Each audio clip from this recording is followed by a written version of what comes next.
ఈరోజు రాష్ట్రంలో అదేవిధంగా హైదరాబాద్ నగరంలో ప్రజలు మార్పు చూస్తూ ఉన్నారు.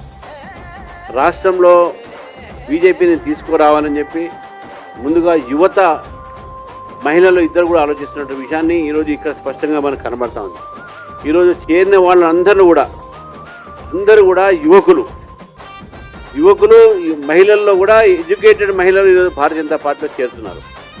చాలా సంతోషం. ఈరోజు నరేంద్ర మోదీ గారి యొక్క విధానం మీద, వారి నేతృత్వం మీద విశ్వాసం ఉంచుకొని ఈరోజు భారతీయ జనతా పార్టీలో ఇంత పెద్ద ఎత్తున చేరికలు ప్రతిరోజు హైదరాబాద్ ఒక పార్టీ ఆఫీసుగా జరుగుతుందంటే నిజంగా యువకులకు మహిళలకు నేను పిలుపునిస్తున్నాను. తెలంగాణలో భారతీయ జనతా పార్టీ చేరండి. తెలంగాణ రాజకీయాల మార్పును తీసుకొద్దాం.